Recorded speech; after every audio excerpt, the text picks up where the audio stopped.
Ya, teman-teman semua, sebelumnya saya ingin bertanya. Pernah nggak kalian mencampurkan antara minyak goreng dengan segelas air pada wadah yang sama? Nah, bagi yang belum pernah mencoba, setelah pertemuan ini silahkan ya mencoba di rumah masing-masing. Teman-teman, yang menarik adalah ketika kita mencampurkan minyak goreng dengan segelas air pada wadah yang sama, yang akan terjadi adalah minyak dan air tidak dapat menyatu. Ya, benar sekali. Minyak dan air tidak dapat bersatu. Meskipun mereka berada di tempat yang sama, tetapi mereka tidak memiliki kesatuan di dalamnya. Teman-teman yang dikasih oleh Tuhan, dari sini kita bisa belajar bahwa berada di tempat yang sama belum tentu memiliki rasa kebersamaan. Sekali lagi, berada di tempat yang sama belum tentu memiliki rasa kebersamaan. Kita bisa saja bersama-sama berada di gereja ini. Kita bisa saja sama-sama melayani Tuhan di tempat ini. Namun pertanyaannya, apakah kita sudah memiliki rasa kebersamaan? Ketika anak sekolah mengikuti suatu olimpiade nasional, ya katakanlah olimpiade kimia seperti itu. Nah, pasti mereka akan berkumpul di satu tempat yang sama, bukan? Yaitu di mana? Di tempat olimpiade tersebut. Dan di tempat tersebut mereka juga mengerjakan hal yang sama, yaitu mengerjakan soal-soal kimia. Namun, di tengah-tengah kebersamaan mereka, justru mereka saling bersaing satu sama lain untuk mengalahkan yang lainnya. Mereka justru berlomba-lomba untuk mendapatkan apa yang mereka inginkan. Kebersamaan mereka sama sekali tidak ada artinya. Teman-teman semua, bagaimana dengan kebersamaan di komunitas gereja kita? Baik PRMI maupun P3MI. Mungkin selama ini kita sudah bersama-sama setiap minggunya. Mungkin juga kita sudah setiap minggunya melayani Tuhan bersama-sama. Tetapi, apakah komunitas P3RMI ini sudah seperti yang Tuhan inginkan? Apakah kita sudah hidup bersama di dalam kesatuan? Kalau belum, seperti apakah kebersamaan yang sejati itu? Dan bagaimana kita menciptakan komunitas P3RMI ini menjadi lebih baik lagi ke depannya? Sesuai dengan tema yang diberikan kepada saya, malam hari ini kita akan kembali merenungkan satu bagian firman Tuhan yang terambil dari Mazmur pasal 133, terambil dari Mazmur pasal 133 dengan tema Live Together in Unity, atau hidup bersama di dalam kesatuan. Mazmur 133 ayat pertama sampai yang ketiga akan menjadi dasar dari perenungan kita malam hari ini. Mari kita memperhatikan teks Alkitab kita, teman-teman. Saya kira kita semua sudah mendapatkannya ya. Baik, saya akan membacakannya untuk kita semua. Mazmur 133 ayat pertama sampai yang ketiga. Demikianlah firman Tuhan. Nyanyian ziarah Daud. Sungguh alangkah baiknya dan indahnya apabila saudara-saudara diam bersama dengan rukun. Seperti minyak yang baik di atas kepala meleleh ke janggut, yang meleleh ke janggut Harun dan ke leher jubahnya, seperti embun gunung Hermon yang turun ke atas gunung-gunung Sion. Sebab kesanalah Tuhan memerintahkan berkat kehidupan untuk selama-lamanya. Demikianlah pembacaan firman Tuhan. Teman-teman semua, hari ini kita akan melihatnya dalam 3 bagian. Yang pertama, kita akan melihat dulu konteks penggunaan Mazmur pada zaman kuno atau latar belakang dari Mazmur yang sudah kita baca tadi. Lalu yang kedua, kita akan melihat seperti apakah kebersamaan yang sejati menurut teks ini. Dan yang terakhir, kita akan melihat bagaimana caranya, ini ya penerapannya, bagaimana caranya agar kita semua hidup bersama di dalam kesatuan antar saudara seiman. Sekarang kita masuk ke bagian yang pertama. Konteks atau latar belakang dari Mazmur pasal 133. Teman-teman, Mazmur ini termasuk salah satu Mazmur Daud yang cukup terkenal di antara Mazmur-Mazmur Daud lainnya.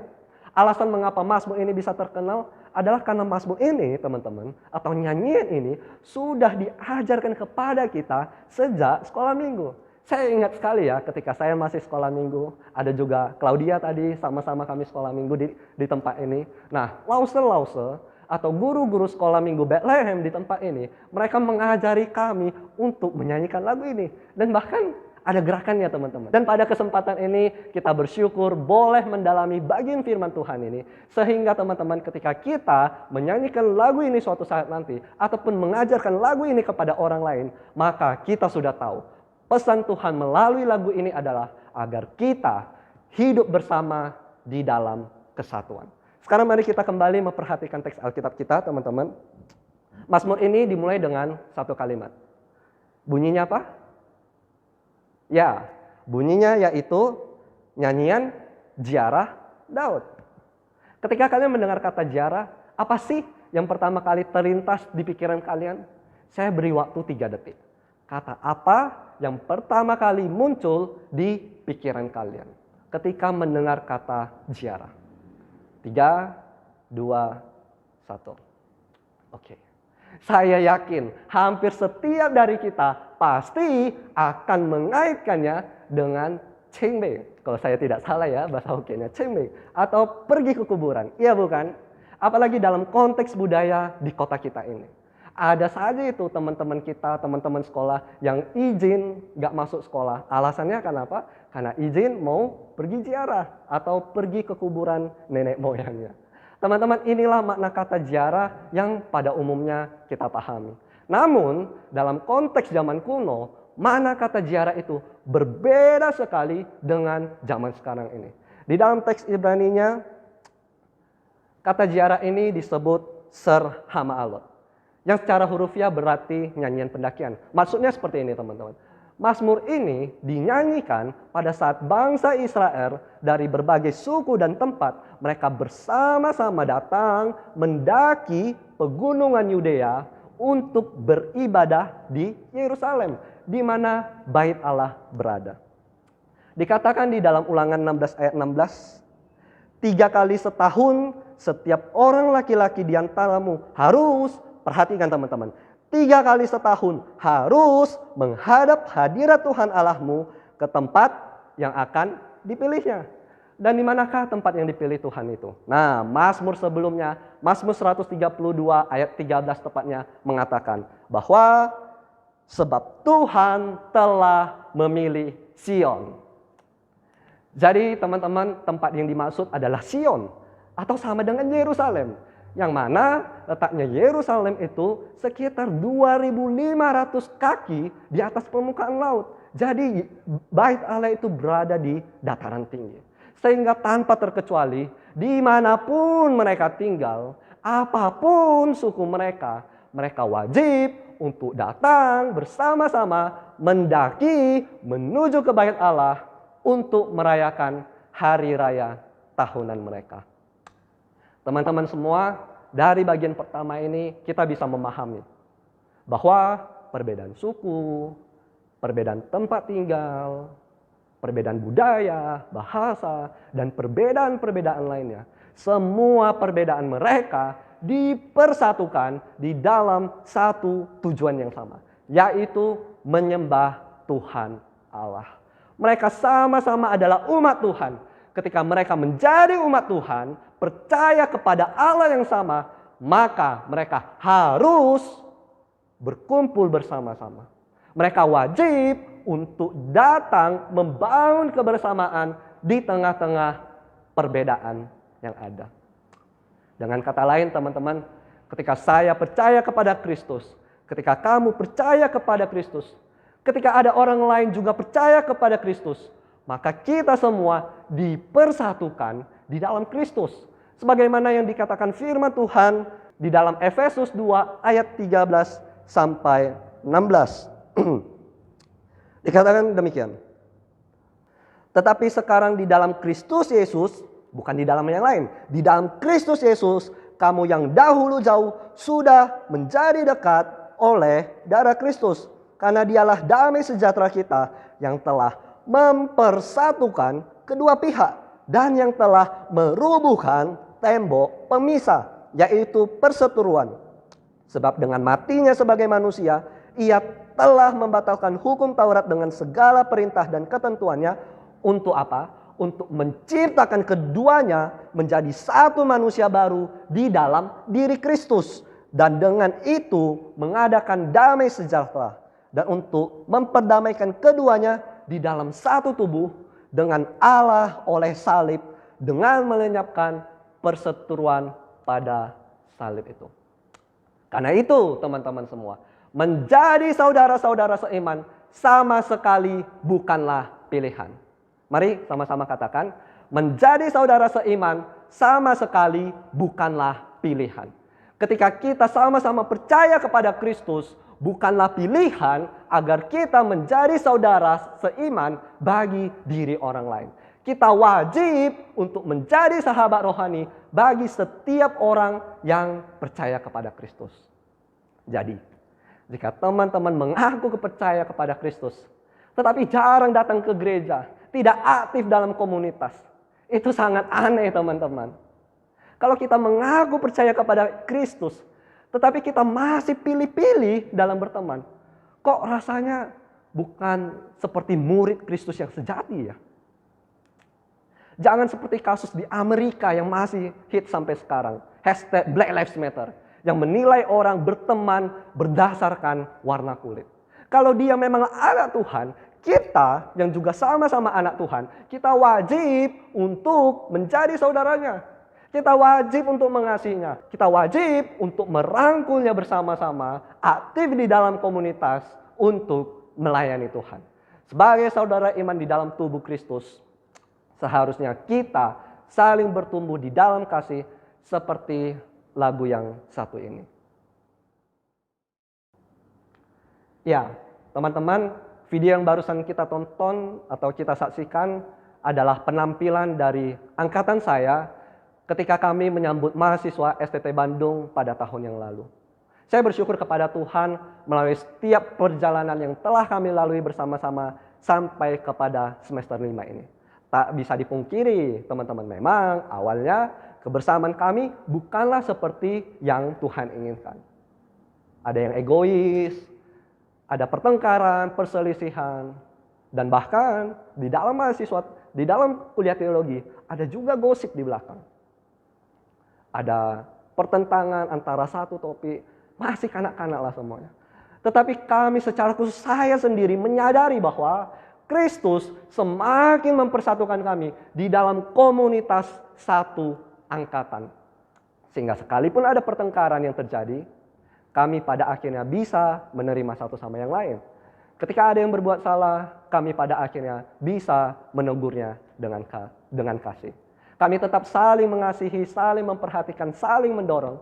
Sehingga melalui kebersamaan kami, nama Tuhan boleh dipermuliakan. Kalau kita sudah mengerti bahwa setiap orang percaya dipanggil untuk menjadi saudara seiman, untuk aktif di dalam komunitas, pertanyaan berikutnya, komunitas seperti apa yang Tuhan inginkan? Kebersamaan seperti apa yang Tuhan inginkan? Seperti apa kebersamaan yang sejati itu? Kita lanjut ke bagian kedua, yaitu ciri-ciri kebersamaan sejati menurut Mazmur 133. Kita akan melihatnya satu persatu. Yang pertama, kebersamaan yang sejati adalah kebersamaan yang baik dan yang menyenangkan, maksud saya. Dikatakan di ayat pertama tadi, sungguh alangkah baiknya dan indahnya, atau terjemahan lainnya mengatakan begini, behold how good and how pleasant it is. Yang secara hurufiah berarti, lihatlah betapa baiknya dan betapa menyenangkannya kebersamaan itu. Kata lihatlah di sini teman-teman, itu merupakan satu nada ekspresif. Teolog John Calvin menafsirkannya demikian. Kata ini tidak hanya sebagai sesuatu yang terlihat di depan mata kita, tetapi sekaligus juga membedakan, mengkontraskan antara betapa menyenangkannya kebersamaan itu dengan betapa buruknya kekacauan yang terjadi. Seolah-olah Daud ingin mengatakan, kita saudara satu Bapa yang dulu menjadi begitu terpecah, yang dulu saling membenci satu sama lain lebih dari musuh manapun, tetapi sekarang betapa baiknya kita memupuk semangat kerukunan persaudaraan. Karena kita adalah satu di dalam Allah Bapa dan di dalam Kristus, maka persatuan harus diratifikasi atau dilegalkan di antara kita dengan harmoni timbal balik dan kasih persaudaraan. Lihatlah teman-teman semua, di dalam terjemahan literalnya ada dua penekanan pada ayat ini. Yang pertama yaitu betapa baiknya, dan yang kedua betapa menyenangkannya. Ternyata teman-teman, di dalam kehidupan kita sehari-hari, kita akan menjumpai bahwa banyak yang baik, tetapi belum tentu itu menyenangkan. Kita akan menjumpai banyak yang baik, tetapi belum tentu itu menyenangkan. Contohnya saja anak kecil yang sedang sakit, lalu disuruh untuk minum obat. Pertanyaan, apakah obat itu baik? Yes, baik. Tetapi apakah obat itu menyenangkan? Bagi anak kecil tersebut, tentu saja obat tidak menyenangkan karena rasanya yang pahit. Contoh berikutnya, yaitu anak yang didisiplin oleh Tuhan. Seperti yang sudah saya bahas di akhir bulan yang lalu, Tuhan akan mendisiplin anak-anaknya, akan mendisiplin orang-orang percaya dalam 3 cara. Yang pertama diperingatkan. Kalau kita sudah diperingatkan baik secara firman Tuhan maupun media sosial, mungkin muncul quotes, muncul sesuatu mungkin kiriman dari teman kita. Nah, kalau kita sudah diperingatkan tetapi kita belum bertobat, maka Tuhan akan beri yang namanya yang kedua, hukuman. Tuhan akan menghukum. Tetapi kalau kita juga belum bertobat, Tuhan dikatakan Tuhan akan memberi hukuman yang lebih tinggi, yaitu penyesahan. Dikatakan di Ibrani 12 ayat 11 demikian. Memang tiap-tiap ganjaran pada waktu ia diberikan tidak mendatangkan sukacita. Jadi disiplin Tuhan itu tidak menyenangkan, dikatakan, tetapi duka cita. Kemudian dikatakan, tetapi kemudian ia menghasilkan buah kebenaran yang memberikan damai kepada mereka yang dilatih olehnya. Banyak yang baik belum tentu itu menyenangkan. Begitu juga sebaliknya. Banyak yang menyenangkan tetapi belum tentu itu baik. Teman-teman tahu contohnya apa? Contohnya saja rokok. Bagi mereka yang merokok, apakah merokok itu menyenangkan? Namun permisi tanya, apakah rokok itu baik bagi kesehatan kita? Contoh berikutnya, main game, teman-teman. Apakah main game menyenangkan? Ya, sangat menyenangkan, bisa relaxing ya seperti itu ya. Tetapi teman-teman, apakah main game itu baik? Belum tentu. Sekali lagi, belum tentu. Terlalu lama main game bisa merusak mata kita. Ini akibatnya, saya pakai kacamata. Terlalu lama bermain game mengurangi waktu istirahat kita, membuat sebagian orang menjadi malas belajar dan malas bekerja. Jadi pemazmur ingin menyatakan di sini, kalau kita bisa hidup bersama-sama, sekalipun ada perbedaan, mungkin perbedaan pemahaman, perbedaan di dalam melayani Tuhan, tetapi kalau kita bisa bersama-sama, alangkah baiknya dan alangkah menyenangkannya. Bukan hanya kita bisa hangout bersama, berbagi canda dan tawa seperti itu. Tetapi dalam komunitas gereja, kita juga bisa merasakan kebaikan dari firman Tuhan yang kita dengar. Kita bisa merasakan kebaikan dari persekutuan sesama saudara kita. Firman Tuhan yang berguna untuk memimpin hidup kita di masa kini, masa depan maupun masa kekekalan. Yang kedua, selain kebersamaan yang baik dan yang menyenangkan, ciri kedua dari kebersamaan yang sejati adalah kebersamaan yang mempersatukan. Di ayat 1b, teman-teman, muncul frasa apabila saudara-saudara diam bersama dengan rukun. Atau terjemahan lainnya mengatakan, when God's people lives together in unity. Lives together in unity. Apabila umat Tuhan diam bersama di dalam kesatuan. Seperti yang telah kita bahas di bagian pertama tadi, teman-teman. Apapun suku, budaya, bahasa, tempat tinggal di antara mereka. Semua perbedaan di antara orang Israel, hidup mereka dipersatukan di dalam satu tujuan yang sama, yaitu menyembah Tuhan. Teman-teman semua, kalau kita mengerti firman Tuhan ini, Kalau kita mengerti bahwa yang Tuhan inginkan adalah kebersamaan yang mempersatukan setiap orang percaya, tentu tidak ada lagi yang namanya gosip hamba Tuhan, gosip majelis, gosip jemaat, baik di dalam maupun di luar gereja. Tidak ada lagi yang namanya saling menjelek-jelekkan, tidak ada lagi yang namanya saling menjatuhkan. Justru sebagai orang yang dipanggil Tuhan menjadi umat kepunyaannya, menjadi satu tubuh di dalam tubuh Kristus, kita harusnya saling mendorong, kita harusnya saling mengasihi satu sama lain, sehingga kesatuan itu, kesatuan bersama Kristus boleh diwujudkan. Bahkan teman-teman, kalau kita ingat ya, Tuhan Yesus sendiri bahkan secara khusus berdoa agar setiap murid-muridnya hidup di dalam kesatuan. Firman Tuhan di dalam Yohanes 17 ayat 20-23 mencatat tentang doa Yesus untuk murid-muridnya.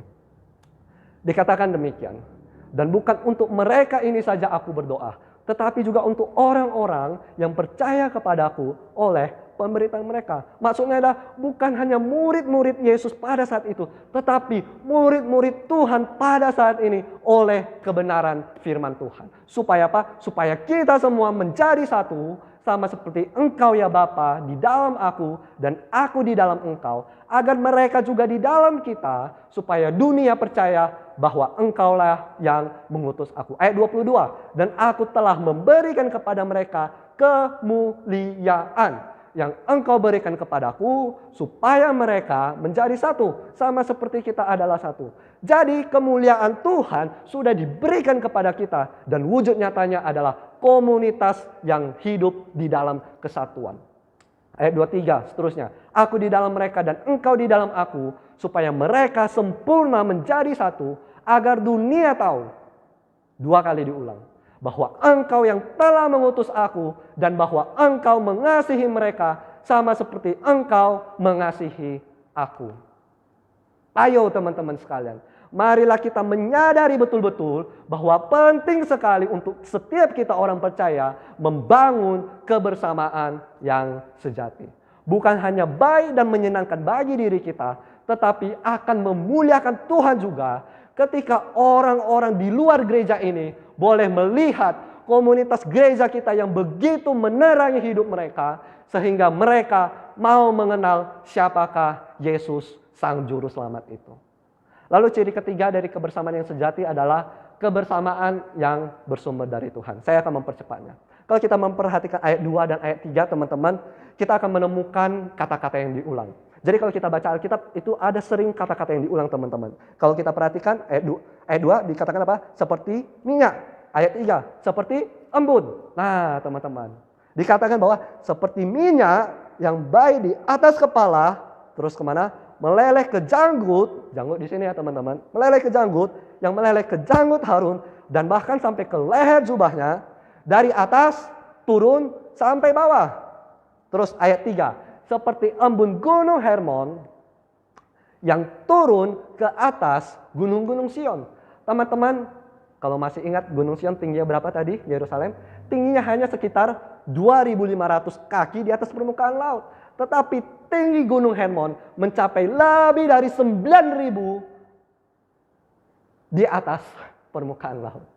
Jadi pemazmur di sini menggambarkan kebersamaan yang sejati itu seperti minyak yang dari atas kepala turun ke janggut Harun, dan bahkan sampai turun lagi ke jubahnya. Dari atas turun ke bawah.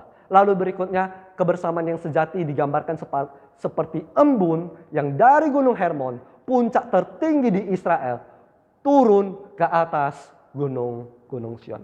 Dari sini kita seharusnya disadarkan satu hal yang secara keras, bahwa komunitas yang Tuhan kehendaki adalah komunitas yang berfokus kepada Tuhan, yang bergantung pada Tuhan, bukan kepada diri sendiri.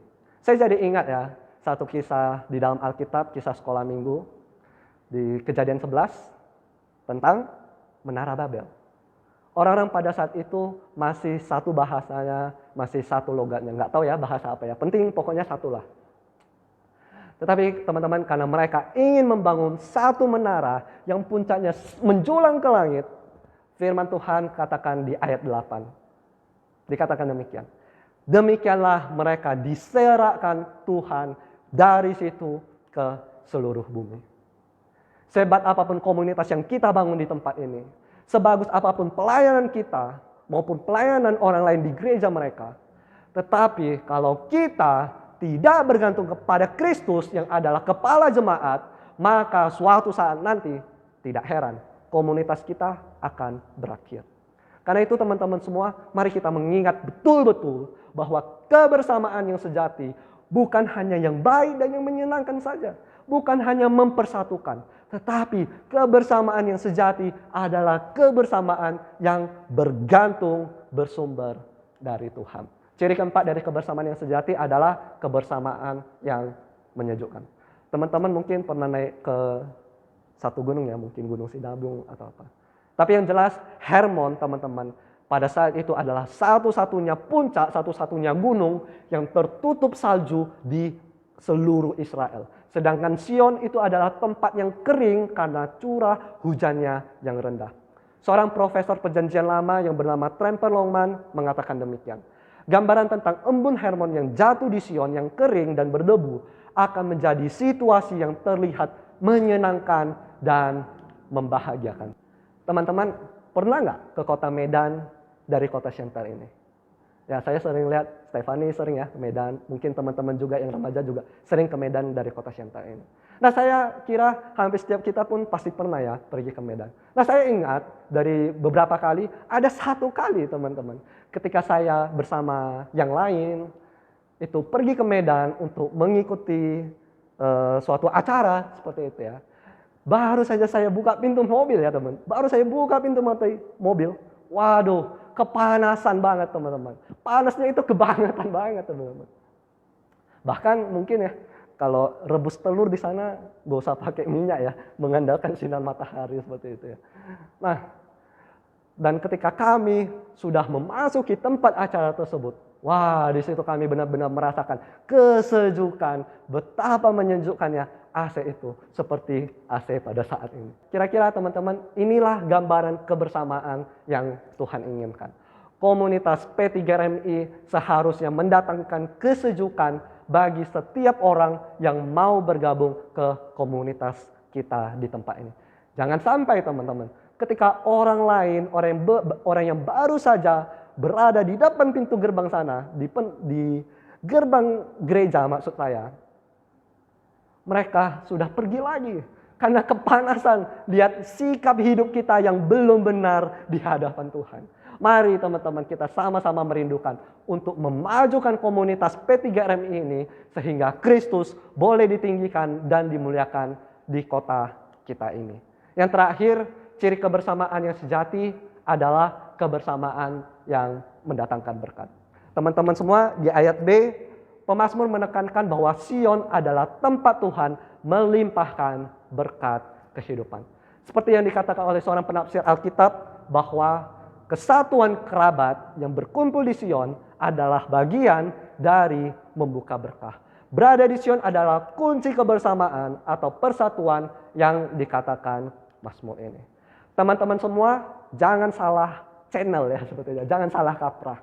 Ini bukan soal berbicara tentang lokasi, tetapi ini berbicara tentang apa yang dilakukan di lokasi tersebut. Sion adalah tempat di mana umat Tuhan, orang-orang Israel datang berkumpul bersama-sama di tengah perbedaan suku, perbedaan warna kulit, bahasa, budaya. Mereka sama-sama datang berkumpul untuk berjumpa dengan Tuhan. Sehingga dikatakan berkat akan mereka terima di dalam kehidupan mereka. Begitu juga dengan kita teman-teman. Ketika kita berkumpul bersama-sama mengikuti ibadah meskipun secara live malam hari ini. Pastilah ketika kita mengalami perjumpaan pribadi dengan Tuhan. Maka berkat Tuhan akan kita terima juga. Teman-teman, kata berkat di sini bukan hanya berbicara soal visi atau materi. Itu memang ada teman-teman. Tetapi dalam konteks ini pengertiannya itu melampaui pengertian dan bahkan lebih berharga. Dikatakan di ayat 3b, sebab kesanalah Tuhan memerintahkan berkat. Seterusnya apa dikatakan? Kehidupan untuk selama-lamanya. Jadi berkat ini bukan hanya sementara, teman-teman. Berkat ini berbicara tentang berkat yang tidak ada habisnya. Berkat ini bahkan sampai seterusnya di masa kekekalan. Berkat apakah itu? Sukacita, anugerah, damai sejahtera, dan yang terkhusus keselamatan yang Kristus berikan jika kita mengalami perjumpaan pribadi dengan Tuhan di dalam komunitas di tempat kita berada. Kebersamaan dengan saudara seiman itu memang penting, teman-teman. Tetapi perjumpaan pribadi dengan Tuhan itu jauh lebih penting. Persekutuan itu bukan hanya secara horizontal seperti itu ya. Bukan hanya antar sesama aku, Claudia aku dengan bersama remaja-remaja yang lain. Bukan hanya seperti itu. Tapi persekutuan itu juga sifatnya vertikal. Perjumpaan pribadi saya dengan Tuhan Yesus. Lalu bagaimana caranya agar kita hidup bersama di dalam kesatuan? Ini penerapan yang harus kita lakukan, teman-teman. Sebagai orang percaya ini bukanlah kompromi. Ini harus kita lakukan. Yang pertama adalah mengalami perjumpaan pribadi dengan Tuhan. Untuk dapat membangun komunitas yang sejati, teman-teman, pastikan diri kita sendiri dan pastikan teman-teman kita yang ada di sekeliling kita, mereka sudah mengalami perjumpaan pribadi dengan Tuhan. Bukan berkumpul bersama-sama. Maksud saya bukan mereka datang ke gereja, tapi pastikan mereka beriman kepada Yesus Kristus. Ajak mereka untuk mengikuti persekutuan yang ada. Ayo ikuti komsel pendalaman Alkitab yang diadakan di gereja ini. Sehingga kita dapat mengalami perjumpaan pribadi dengan Tuhan yang akan mengubahkan hidup kita. Cara kedua, agar kita bisa hidup bersama dalam kesatuan adalah mengingat selalu bahwa kita adalah sama-sama anak Tuhan. Jadi yang pertama, mengalami perjumpaan pribadi dengan Tuhan. Yang kedua adalah mengingat selalu bahwa kita sama-sama anak Tuhan. Di dalam perjalanan iman, setiap kita itu pasti akan sering bentrok. Sering besi menajamkan besi, manusia menajamkan sesamanya. Kita pasti akan saling menajamkan satu sama lain. Perselisihan itu tetap ada. Mungkin egois tetap ada. Pertengkaran tetap ada. Tetapi ketika kita selalu mengingat, oh iya, dia memang buat salah sih, tapi dia juga orang percaya. Aku juga orang percaya. Nah, kalau kita menyadari bahwa kita, aku dan dia sama-sama orang percaya, sama-sama anak Tuhan, maka setiap perselisihan, setiap pertengkaran akan dapat terselesaikan. Ketika kita menyadari bahwa kita adalah saudara seiman, maka semua hambatan dapat diselesaikan. Karena kita memiliki satu iman yang sama kepada Kristus. Cara berikutnya adalah memahami seperti apakah kebersamaan yang sejati itu. Ada 5 ya, seperti yang sudah kita pahami bersama-sama. Kebersamaan yang sejati yaitu yang pertama, kebersamaan yang baik dan yang menyenangkan. Yang kedua, kebersamaan yang mempersatukan. Yang ketiga, kebersamaan yang bersumber dari Tuhan. Yang keempat, kebersamaan yang menjejukkan. Dan yang kelima, kebersamaan yang mendatangkan berkat. Hal keempat, agar kita bisa hidup di dalam kesatuan adalah mengusahakan kesatuan di dalam komunitas kita. Setelah kita menyadari betul-betul bahwa menjadi saudara seiman bukanlah pilihan, setelah kita sadar ini, mari kita berusaha untuk mencapai kesatuan di dalam komunitas di tempat kita ini. Sehingga dunia, khususnya kota Siantar, boleh melihat kemuliaan Allah di dalam komunitas P3RM ini. Kiranya firman Tuhan, teman-teman, di malam hari ini boleh menyadarkan kita bahwa betapa pentingnya untuk kita hidup bersama di dalam kesatuan. How good and how pleasant when God's people live together in unity. Amin, mari kita tundukkan kepala, kita bersatu di dalam doa. Tuhan Yesus, kami bersyukur Tuhan, jikalau firman-Mu boleh berbicara kepada setiap kami. Biar perkataan yang disampaikan hamba-Mu sungguh-sungguh merupakan firman Tuhan yang boleh menjadi rema yang selalu menggelisahkan hati kami. Sehingga setiap kami yang percaya kepada Engkau, setiap kami yang bertumbuh di dalam komunitas di Gereja Metodis ini, kami boleh sama-sama menyadari, sama-sama mengusahakan untuk mencapai hidup bersama di dalam kesatuan. Kami tahu perjalanan ke depan tidak akan mudah. Bahkan sebelum dari ini sudah 40-50an tahun PRMI dan P3MI boleh berjalan. Namun kiranya Tuhan boleh selalu menyertai kami dan kami boleh sadar untuk terus memperjuangkannya. Sehingga ya Bapa, seperti firman-Mu yang mengatakan, setiap orang yang boleh melihat kesaksian hidup kami di dalam komunitas di tempat ini, mereka juga boleh memuliakan nama Tuhan. Terima kasih Tuhan, kami berdoa, bersyukur di dalam nama Tuhan Yesus. Amin. Ya, teman-teman semua, terima kasih. Kiranya firman Tuhan hari ini boleh memberkati kita semua. Tuhan Yesus memberkati kalian semua.